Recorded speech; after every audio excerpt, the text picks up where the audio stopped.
saya akan membahas tentang definisi dari project kita. Jadi, nama perusahaan kita ini yaitu 98 Corps yang merupakan perusahaan manufaktur yang produksi multifunction cutting board pada kategori produk alat bantu rumah tangga.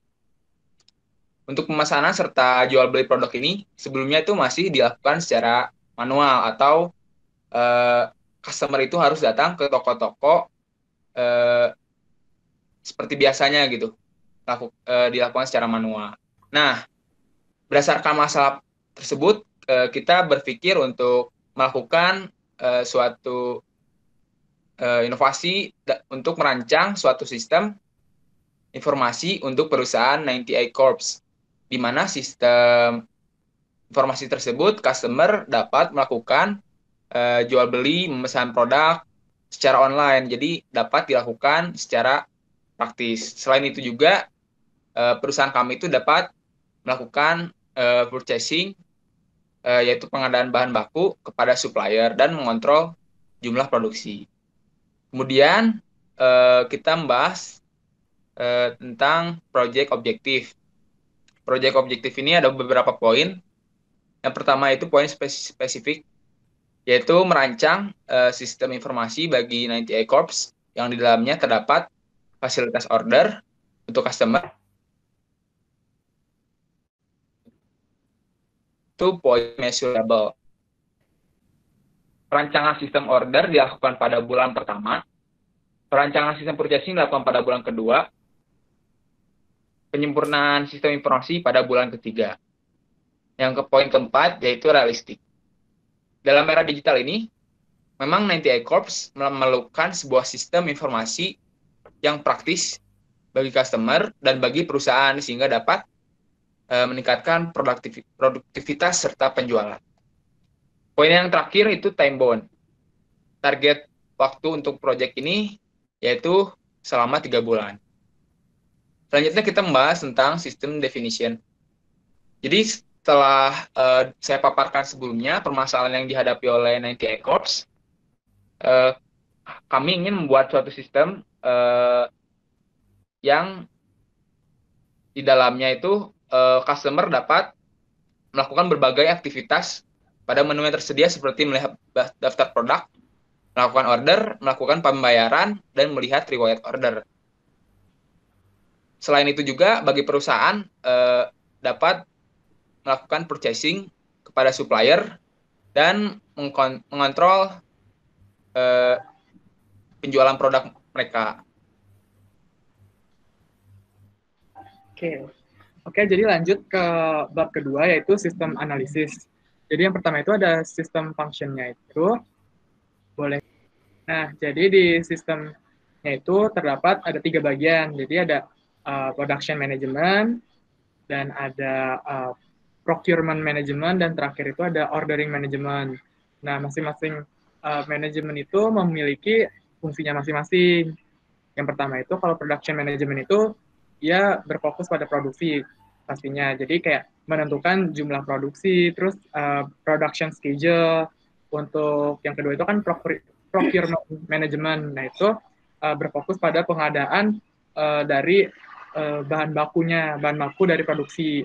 Nah itu fitur-fiturnya itu ada ordering material, terus ada juga melihat supplier atau vendornya. Dan terakhir itu ada ordering management, ada fitur-fiturnya itu seperti customer mengorder produk, dan terakhir ada customer bisa melihat data history orderingnya. Lanjut ke 2.2, itu ada sistem fitur. Nah, fitur-fitur yang ada pada website ini tuh ada fitur registrasi. Registrasi ini pastinya adalah pembuatan akun dari seorang customer. Dan kedua ada login. Login itu di mana tahap kedua dari register untuk memasuki website. Yang ketiga itu ada profile, yang keempat ada menu, yang kelima itu ada order, yang keenam ada history order, yang seperti tadi saya udah bilang, yang ketujuh itu ada production, yang kedelapan itu ada supplying atau pengadaan. 2.3 itu ada acceptance kriteria, jadi ada beberapa kriteria yang akan dilakukan dan dicapai, yaitu proses pemrosesan material ke supplier. Yang kedua itu ada proses perencanaan jumlah produksi yang akan diproduksi nanti. Yang ketiga itu ada proses permintaan order dari customer. 2.4 ini ada sistem user level. Jadi pada sistem ini dibagi menjadi 3 level, yaitu pertama itu ada operational manager yang fungsinya itu dia itu mengolah data atau informasi-informasi mengenai jumlah produksi atau nantinya ada kenaikan harga jual. Yang kedua itu ada admin, level kedua itu admin. Jadi admin ini bertugas untuk mengelola website yang ada di website 98 Corps. Terus kalau customer itu ya pastinya adalah orang yang datang ke web yang untuk membeli produk. Next, kita ke bab 3. Bab 3 itu ada sistem desain. Jadi pada pembuatan website ini akan membuat fitur-fitur yang seperti tadi yang udah dibilang. Jadi yang pertama itu ada desain homepage. Homepage itu desain awalan dari suatu websitenya. Yang kedua itu ada desain register. Jadi ada desain untuk orang customer untuk register akunnya. Yang ketiga ada desain login untuk memasukkan data-datanya dan kemudian untuk masuk ke website-nya juga. Terus ada desain history dan nanti jadi kayak customer itu bisa ngelihat data-data history orderingnya dia itu. Next. Nah ini 3.2 itu ada database design. Nah ini ada demand. Nah ini tuh contohnya itu ini ada WFD, jadi DFD. Nah ini tuh contohnya itu kayak misalnya database dari penjualan multifunction cutting board dan itu ada customer sama adminnya. Jadi misalnya customernya itu mau membeli suatu produk, pastinya nanti bakal diproses dan masuk ke database dari websitenya itu gitu.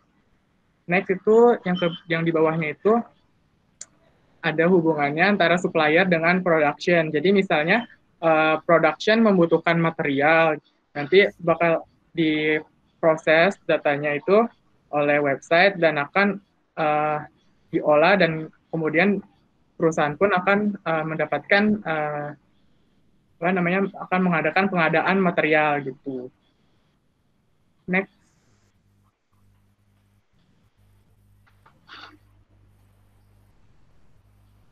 Nah, ini ada struktur file database dari penjualan produk. Ini sama aja sih sebenarnya, cuman agak lebih terperinci lagi gitu. Next. Nah, ini ada use case-nya. Use case-nya ini khusus untuk ordering saja karena memang website yang kami buat itu memang cuma terbatas proses orderingnya aja gitu.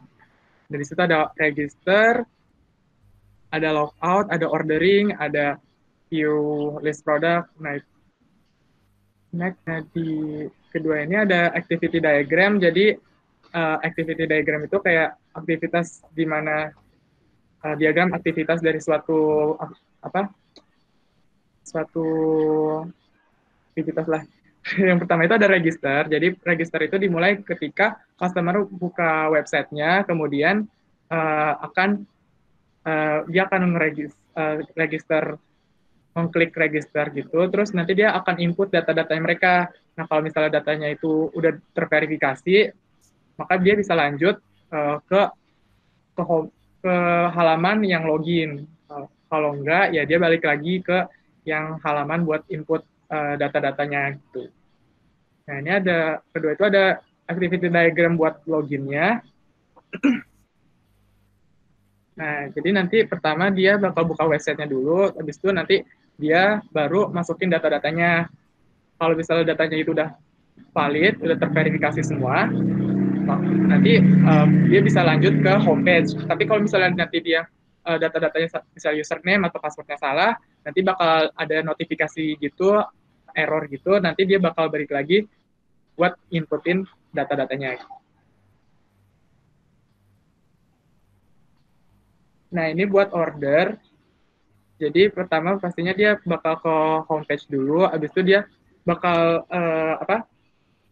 klik buat ordernya gitu. Nah, nanti dia inputin tuh apa-apa yang kayak apa sih namanya? tipe produk apa yang dia mau pilih dan kuantitinya itu mau berapa. Nah, misalnya dia udah selesai baru nanti dia bakal dapat kayak nota pembayarannya gitu. Dan terakhirnya ada buat activity diagram buat history. Nah, jadi kalau misalnya udah nge-ordering gitu, nanti dia tuh bakal dikasih nota pembayaran. Nah, kalau misalnya dia udah bayar, nanti status payment-nya itu, status pembayarannya itu akan berubah. Tapi kalau misalnya jadi kayak checklist gitu, tapi kalau misalnya dia belum bayar, nanti status pembayarannya itu masih kayak waiting for payment gitu. Next. Nah, ini ada sequence diagram. Jadi, sequence diagram ini lebih singkat sih dan lebih merujuk pada tiga, tiga, tiga apa ya, tiga level gitulah, kayak misalnya yang pertama itu ada sequence diagram buat registernya. Jadi pastinya dia bakal masuk website dulu orangnya, baru nanti data-datanya diinputin, terus data-data tersebut diproses. Nah, misalnya dia waktu register pastinya kan kayak diverifikasi dulu kan, misalnya username itu udah ada yang make gitu. Nanti ada conditionnya, misalnya bermasalah kayak no gitu, nanti dia bakal dikasih kayak message gitu gitu. Tapi kalau misalnya dia bisa lanjut, nanti datanya diproses di database, baru nanti dia bakal ke halaman tampilan awalnya lagi buat login gitu. Next. Jadi yang kedua itu ada sequence diagram buat login, sama aja. Jadi kayak misalnya dia ke login dulu, terus dia nanti inputin datanya dulu, habis itu kayak di datanya itu diverifikasi dulu. Nah, misalnya datanya itu ada yang salah, kayak username atau password yang salah, nanti pastinya bakal dikasih kayak notification error gitu juga. Nah, tapi kalau misalnya password sama username-nya benar, nanti dia bakal ke halaman berikutnya atau homepage gitu. Kita lanjut ke sequence diagram for order. Jadi pertama itu pastinya dia akan ke order page dulu, habis itu dia insertin kayak misalnya tipe produk apa yang dia pengen pilih dan kuantitinya berapa, habis itu diverifikasi. Terus misalnya stoknya itu ternyata dia tuh nginputinnya salah, kayak misalnya stoknya itu kurang dan tipenya itu salah, dia salah inputin tipenya, nanti akan dikasih notifikasi kayak error gitu.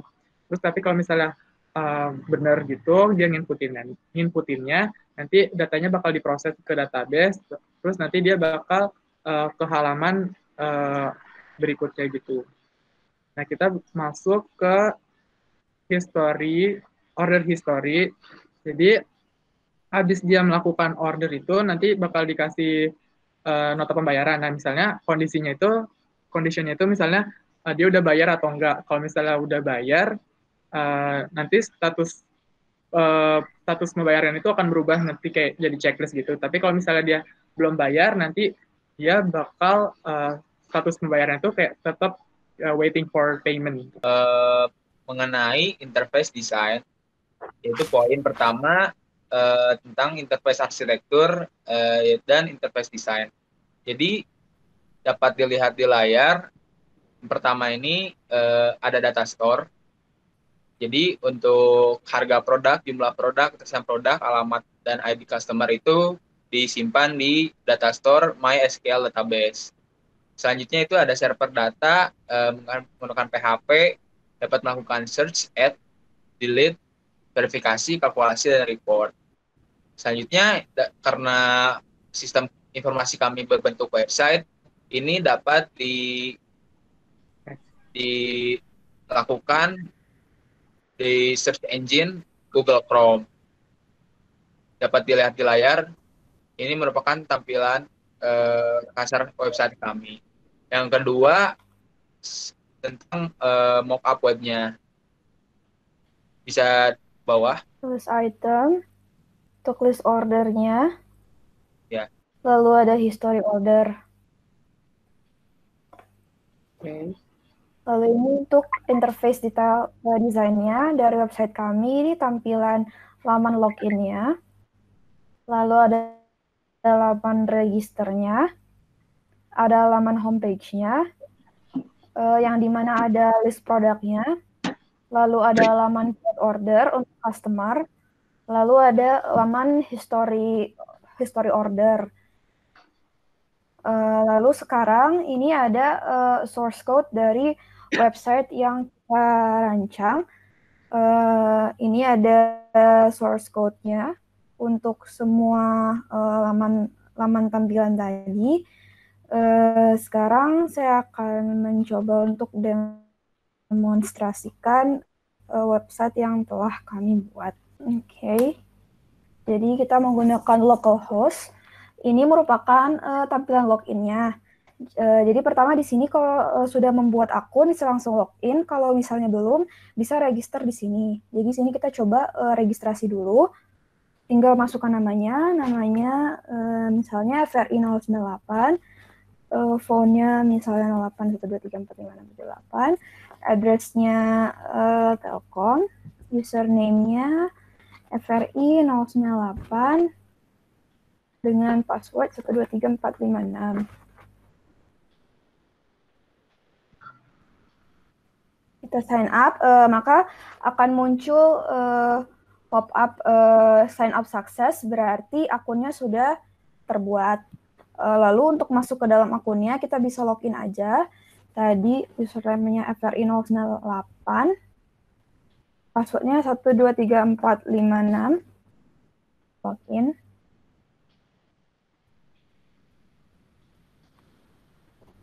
Oke, nah di sini itu kita masuk ke laman home. Nah di home ini tuh ada list produk yang dipasarkan oleh 98 Corps. Di sini tuh ada 3 macam produk, yaitu multifunction cutting board yang premium dengan warna biru dan warna merah. Lalu ada yang jenis regular dengan warna biru.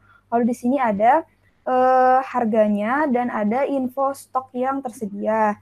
Semuanya di sini masih ada stok yang tersedia tuh masih ada 100 unit. Nah, sekarang karena kita di sini berperannya sebagai customer, kita bisa mengorder produk-produk ini. Tinggal klik yang icon yang trolley di sini. Lalu di sini kita berarti tadi mau mengorder produk multifunction cutting board premium dengan warna biru dengan ID-nya MCB_01. Di sini tinggal masukin jumlah yang mau diorder. Misal mau order 5 buah. Kita submit. Oke, maka di sini akan langsung lamannya akan langsung teralihkan ke laman My Order atau History Order. Di sini tercantum bahwa FRI098 telah mengorder MCB 01 yaitu multifunction cutting board premium dengan warna biru sebanyak 5 buah. Nah, di sini ada statusnya waiting for payment. Berarti selanjutnya akan di ACC oleh adminnya. Nah, di sini ada action icon trash di sini dari customernya sebelum di ACC oleh admin bisa mengklik icon ini jikalau ingin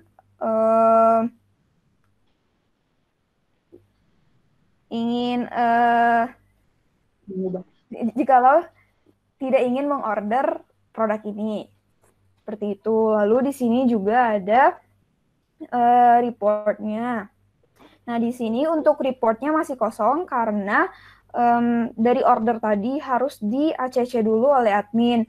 Setelah admin meng-ACC, maka akan langsung diproses ke payment dan langsung muncul ke laman report ini. Di report ini nanti kalau misalnya sudah di ACC akan muncul bahwa telah berhasil customer mengorder atau membeli produk MCB01 sebanyak 5 buah. Seperti itu. Oke, karena keterbatasan juga, jadi untuk websitenya sampai sini aja. Jadi masih batasannya di sini tuh masih untuk customer saja, seperti itu. Nah, kalau misalnya mau keluar, tinggal logout aja. Oke, terima kasih. Oke, sekian dari presentasi kelompok kami. Mohon maaf bila masih banyak kesalahan. Wassalamualaikum warahmatullahi wabarakatuh. Terima kasih. Terima kasih, Pak. Terima kasih.